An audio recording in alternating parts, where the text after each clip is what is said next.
Let's talk about 4 easy ways to make your company more profitable. And this is one thing I feel that, there's different ways to look at profit. You can do it your way, look at it your way. I'm just giving you 4 simple tips of how I'm able to gauge profit and how I've talked to other people how they grow their profit. So if you guys are excited, go ahead and drop profit in the comments. If you end up watching the replay of this or on YouTube or whatever the case may be, go ahead and drop it in there too. I like the engagement, I like helping and knowing that people are getting value out of this. So this 5 to 10 minute, actually probably closer to 10-minute training is mainly for those of you who are currently running businesses and you're trying to find ways to be more profitable.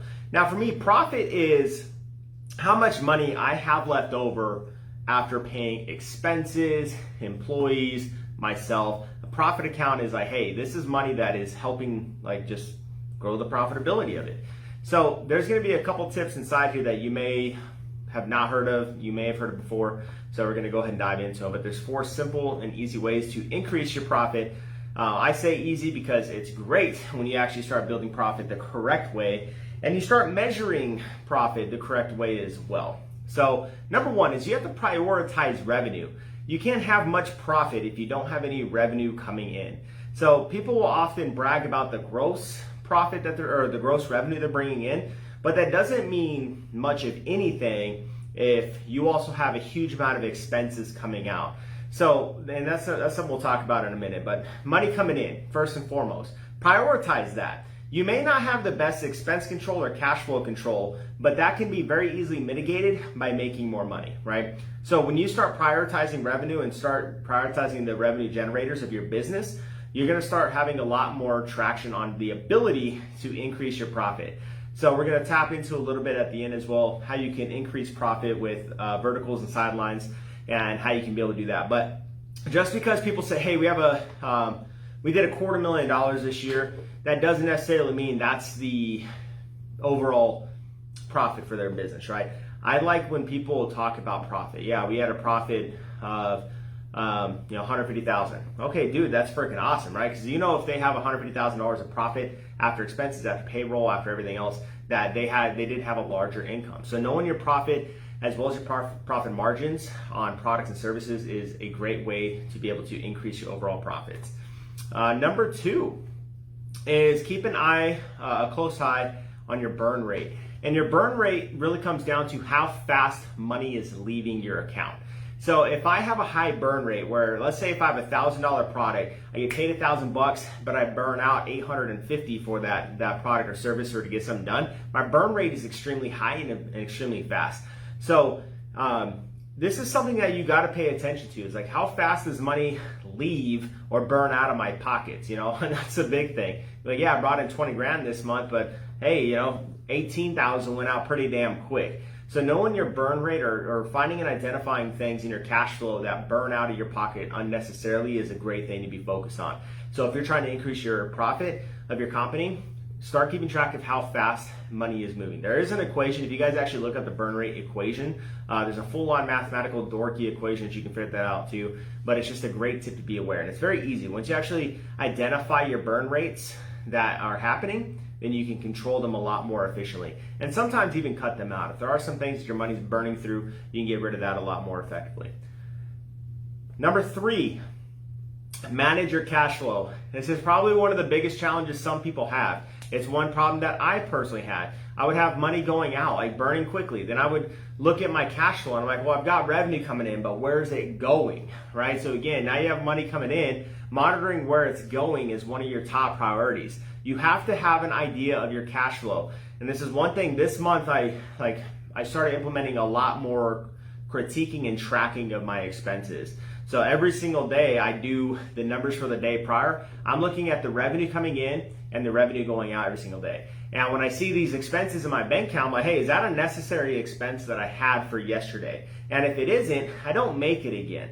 If it's not going to increase my sales or increase my marketing, then I don't tend to want to do it. And you also have to be careful of that too, because you might be like, oh, cool, a new marketing tool or a new marketing toy.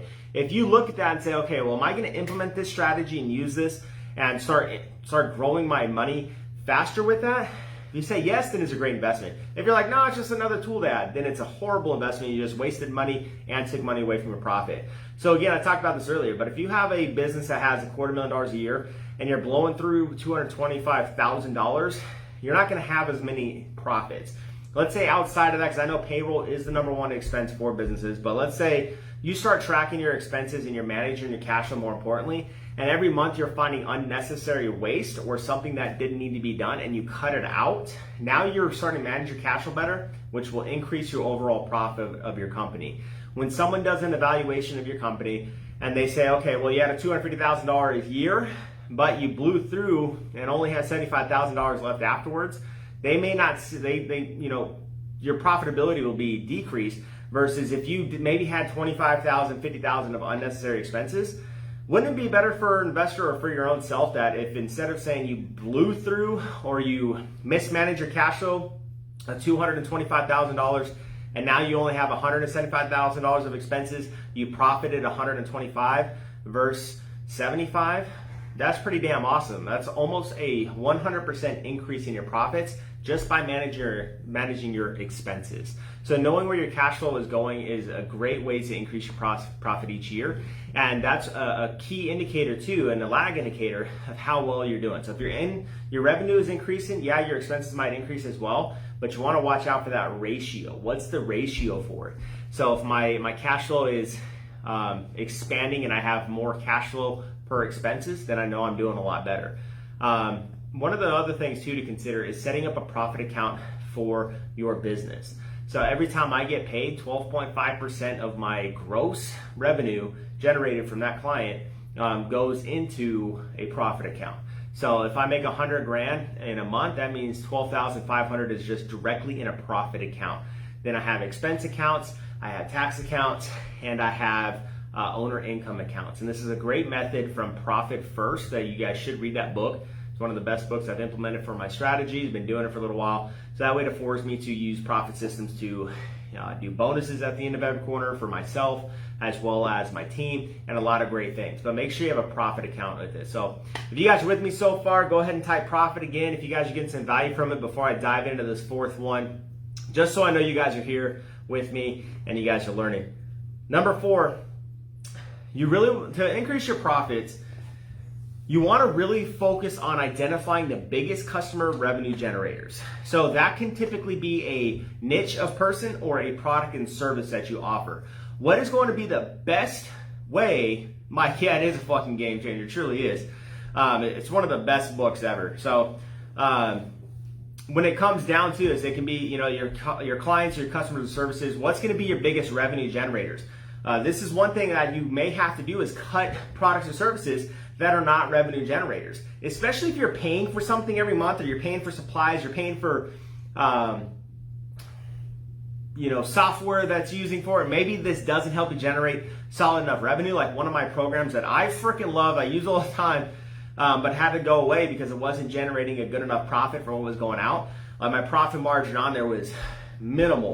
Like I was bringing in maybe $25, $30 a month off of what I had to pay out, right? So noticing these revenue generators and cutting and eliminating the waste. So when you have a revenue generator that is doing well, either be a customer base, and knowing your target audience and knowing who's buying stuff is a great way for it to get analytics, seeing age demographics, even industry specific, depending on what you got going on is a great thing. I know Mike, this is something we focus on with the target audience and stuff that we focus on with his business.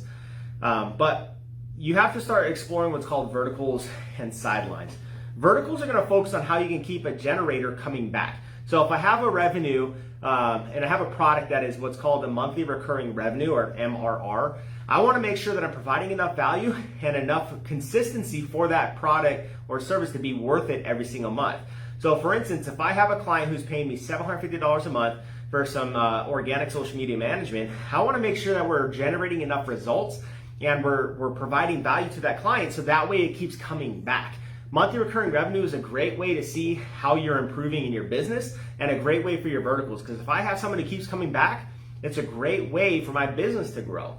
And so focusing on monthly recurring revenue as well as lifetime value of a client, which lifetime value comes down to how much have I been able to make by keeping this client around. So you should have reports, like Stripe has reports, so you can pull up your lifetime value of your clients and what that looks like. You should see what your biggest clients, what their lifetime value is doing, what they're constantly buying, and mimic that with the target audience that looks just like that type of person. Because if it works consistently for one type, it's going to work very consistently on the second round of that. So knowing what your monthly recurring revenue and generating that, as well as lifetime value, is great. So depending on your industry, monthly recurring revenue may be a little different, maybe a little bit harder. What I do is I offer services. So my services, they are typically mostly monthly recurring revenue. Probably about 60% of my revenue every single month is monthly recurring revenue. And that's one of my favorite things. So yeah, there's one-off jobs where I get paid one time to do a logo or one time to do a website. The whole point is to create products and services that are now on the sidelines that can keep them coming back and get them doing stuff. So for my sidelines, logos, a sideline that we can do for is usually, hey, we got websites.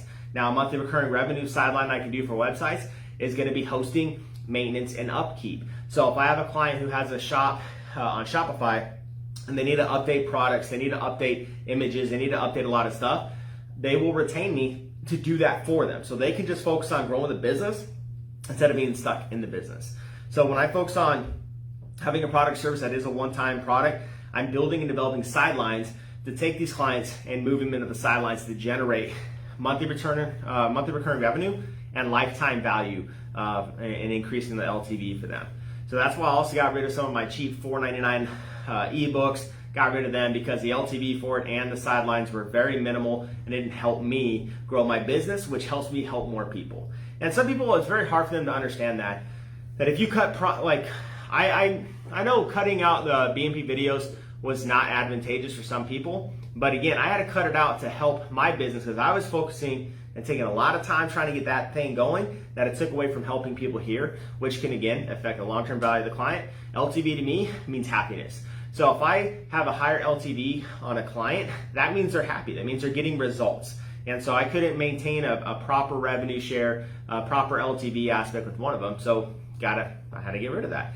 So when you look at your products and services, and you guys can type in your industries, let me know, and I'll even talk with some of you guys in here who comment your industry afterwards.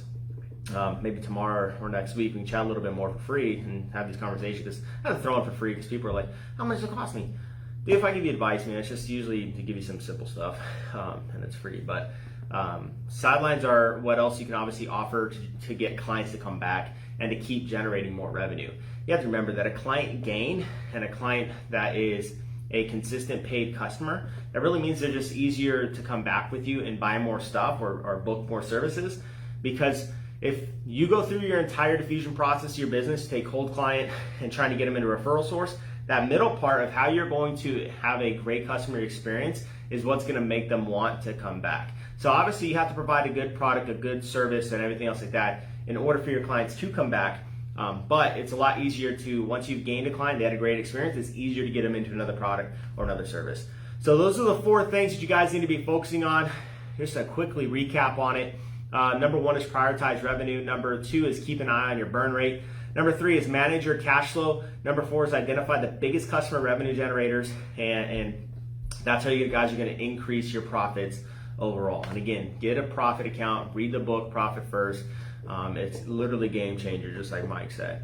So lastly, review, do, join, go. Review these tips and watch more free trainings. Reach out to me, set an appointment.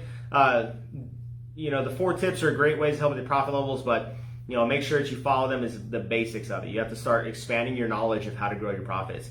If you guys are already in my group, please go invite more people into the group. If we can help more business owners, especially in our environment now, help more business owners make more money, we can overcome a lot of this shit going on in our environment today. It's very challenging, so the more business owners we can help, even through this free education, will hopefully help them grow their business and keep their businesses open. Sound like Porky the Pig on that one. And then lastly, go to my website, get your free consultation, and refer this shit to tons of people. Get them in there. Let's fucking help our small businesses grow. So anyways, guys, y'all have a great night, and I will talk to y'all later.